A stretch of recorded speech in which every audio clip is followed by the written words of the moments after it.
Assalamualaikum warahmatullahi wabarakatuh. Perkenalkan, nama saya Dwi Safitri dari Program Studi Akuntansi Universitas Pembangunan Jaya. Di sini saya akan menjelaskan sedikit tentang data primer yang diolah ke dalam SPSS. Nah, sebelum memulai penjelasan materi ini, izinkan saya untuk menjelaskan sedikit materi tentang regresi linear berganda. Regresi linear berganda merupakan model regresi yang melibatkan lebih dari satu variabel bebas yang digunakan untuk menganalisis penelitian yang dilakukan dengan menggunakan lebih dari satu variabel independen yang diuji untuk melihat pengaruhnya terhadap satu variabel dependen dalam satu waktu pengamatan tertentu. Nah, dapat disimpulkan bahwa regresi linear berganda ini merupakan analisis data dari beberapa perusahaan atau sampel yang diamati dalam satu kurun waktu tertentu. Jadi sini saya sudah menyiapkan Excel dengan variabel Y, variabel X, X1, X2, X3, dan juga X4. Nah, nama tabelnya sendiri ini merupakan pengaruh dari CI, VSC, JIT, BSC terhadap LA pada perusahaan manufacturing di Indonesia. Lalu selanjutnya buka SPSS-nya, akan muncul tampilan seperti ini untuk new dataset. Lalu kita pindahkan datanya yang sudah disiapkan di Excel tadi ke dalam sini. Caranya yaitu pertama-tama buka variabel view, lalu kita isikan namanya mulai dari tadi LA1, enter, kita klik semuanya sampai ke yang variabel paling terakhir yaitu X4, yaitu JIT 8. Nah, jika sudah memasukkan variabel dari LA1 sampai ke JIT 8, maka kita ubah desimalnya semuanya menjadi 0. Ubah semuanya menjadi 0 sampai di JIT 8, dan di bagian measure kita ubah menjadi scale sampai di JIT 8 juga.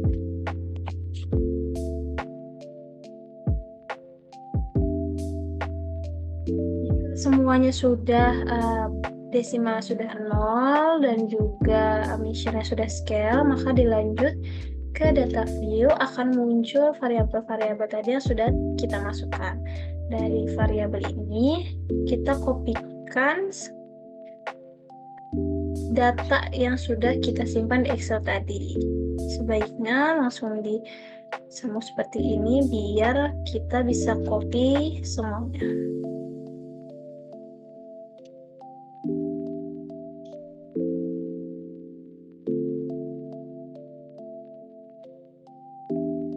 Sampai di bagian status. Ketika sudah semuanya, lalu kita copy ke sini. Nah, akan muncul angka-angka yang sudah kita kopikan tadi. Nah, ketika kita sudah masukkan data-data yang ada di sini, kita melakukan pengujian terhadap data ini, yaitu pengujian validitas dan juga reliabilitas. Caranya itu pertama analyze, kita klik scale dan reliability. Nah, LA1 sampai LA8 yang ada di sini kita pindahkan itemsnya ke sini, dan statistiknya itu kita klik descriptive for-nya, centang bagian scale if item related dan inter-item correlation. Jika sudah continue dan klik OK, maka dia akan muncul tampilan seperti ini. Nah, kita lihat di bagian item total statistiknya, kita lihat di bagian corrected item total correlation di bagian sini. Nah, corrected item total correlation ini harus lebih besar dari tabel. Jadi kita melihat tabelnya, kita tentukan dulu dari 100 responden ini. antara R hitung dan R tabel itu harus lebih besar R hitung. Nah, dapat disimpulkan bahwa dari LA1 dan juga LA4 ini, dia itu nilainya R hitungnya lebih kecil dibandingkan R tabel yang sudah saya cari, yaitu R tabel sebesar 0,197. Nah, LA1157 dan juga LA4 0,63, dan juga maka didapatkan bahwa LA1 dan LA4 ini tidak valid bukti pernyataannya. Nah, sisanya yaitu LA2, LA3, LA5, LA6, LA7, dan LA8 yaitu R hitungnya lebih besar dibandingkan dengan R tabel. Maka butir pernyataan tersebut dianggap valid. Selanjutnya itu merupakan validitas. Dan selanjutnya kita melihat reliability statistik yang ada di sini untuk pengujian reliabilitas variabel. Didapatkan bahwa di bagian kolom batch alpha itu sebesar 0,648, lebih besar daripada 0,197 sebelumnya, yaitu R tabel. Maka didapatkan bahwa R hitung lebih besar dari R tabel, dan disimpulkan bahwa kuesioner yang digunakan dalam penelitian ini secara keseluruhan bersifat reliable. Selanjutnya kita lakukan yang namanya analisis statistik deskriptif. Berbeda dengan sebelumnya, yang kita perlukan itu hanya LA, CI, VSC, BSC, dan J. Tidak perlu diperpanjang seperti tadi LA1 sampai 8. Kita hanya mengambil variabel-variabel yang LA, CI, VSC, BSC, dan J saja, desimal tetap 0, dan missional scale. Lalu akan muncul di data view. Kita copy data yang dari Excel itu, tapi hanya di bagian skornya saja. Kita copy. Kita ke sini.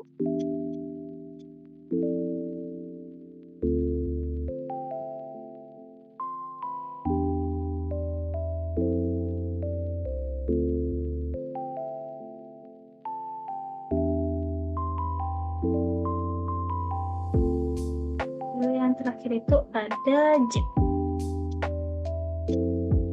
Copy di bagian sini. Nah, ketika sudah dimasukkan langkah-langkahnya, maka langkah selanjutnya itu kita klik Analyze, Descriptive Statistik, pilih Descriptive. Kita pindahkan semua yang tadinya berada di sini, kita pindahkan ke sini. Optionnya kita pilih, kurtosisnya dicentang dan stimulusnya juga dicentang. Continue, lalu klik OK. Maka akan muncul tabel deskriptif statistik seperti ini. Akan terlihat minimum, maksimum, median, stimulus, dan kurtosisnya.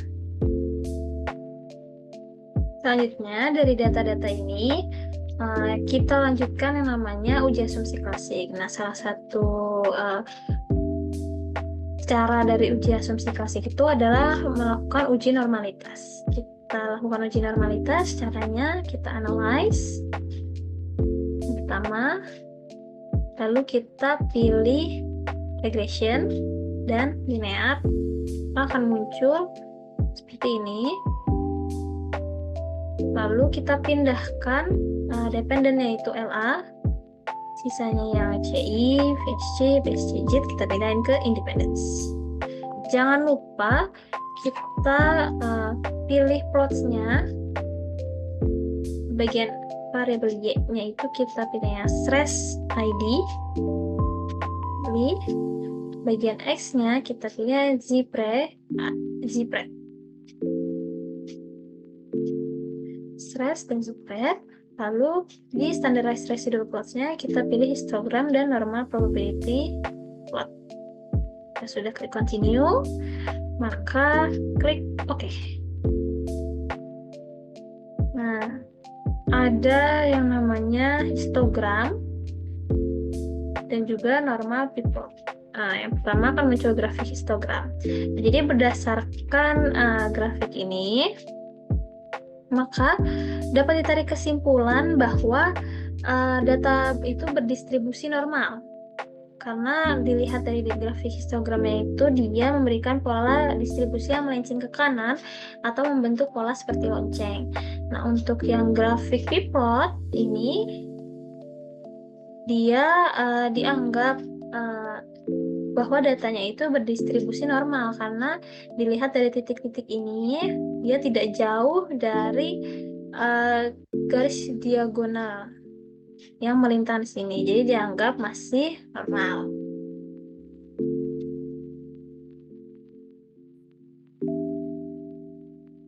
Selanjutnya merupakan pengujian uji heteroskedastisitas. Nah, caranya itu dia dibagi menjadi dua, yaitu ada uji Getzer sama uji scatter plot. Uji grafik scatter plot. Nah, di sini saya akan menggunakan uji grafik scatter plot. Caranya sama seperti sebelumnya, makanya dia langsung muncul di sini. Nah, data tersebut titik-titiknya itu terlihat menyebar, tidak membentuk sebuah pola tertentu. Maka dengan demikian dapat disimpulkan model regresi ini tidak mengalami heteroskedastisitas, sehingga model regresi itu dinyatakan valid sebagai alat peramalan.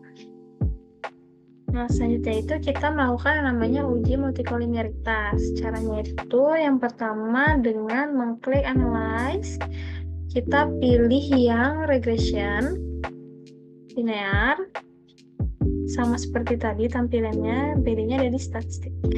Ini kita pilih yang kita centang itu fokusnya ke deskriptif sama collinearity diagnostik. Nah, untuk yang model frequency tidak perlu kita centang, estimate-nya juga tidak perlu kita centang. Jadi bagian dua ini saja. Continue, lalu kita klik OK. Nah, akan muncul tabel correlation. Kita lihat bagian percent correlation yang ini. Nah, pada tabel ini kita tidak menunjukkan tidak adanya nilai korelasi yang lebih besar dari 0,8. Kita lihat 54, 3, semuanya tidak melebihi 0,8. Maka dengan demikian dapat disimpulkan bahwa tidak terjadi multikolinearitas antara variabel independen yang akan diteliti. Terus yang kedua itu kita melihat VIV dan toleransinya.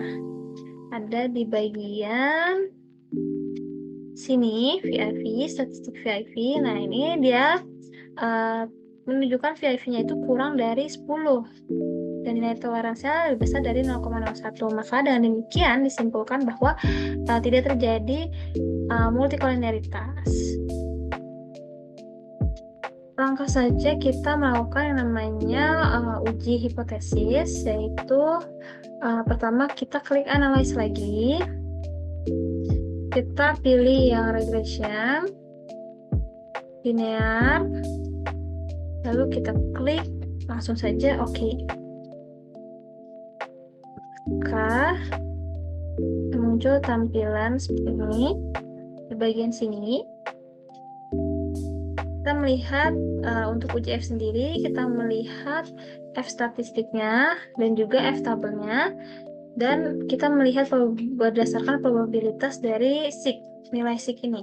Nah, didapatkan bahwa F statistiknya itu sekitar 12.141, maka lebih besar dari F tabel yang sudah dicari sebelumnya sebesar 2,46, dan nilai SIG-nya ini 0,0001, bisa juga 0,000, di bawah dari 0,05. Maka dapat disimpulkan bahwa variabel-variabel independen dalam planetan ini yang terdiri dari CI, terdiri dari VSC, BSC, dan juga JIT itu secara bersama-sama itu berpengaruh terhadap line accounting atau LA, variabel Y.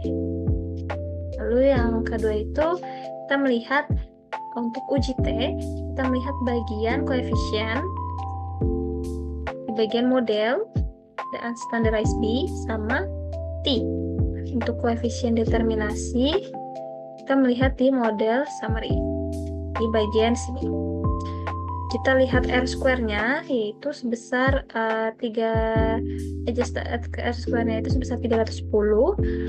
Maka dapat dijelaskan bahwa perubahan naik turunnya si land accounting atau LA ini dapat dijelaskan oleh CI, VSC, BSC, dan juga JIT sebesar 31%. Sisanya itu sebesar 69% dijelaskan oleh variabel lain yang tidak diteliti dalam penelitian ini.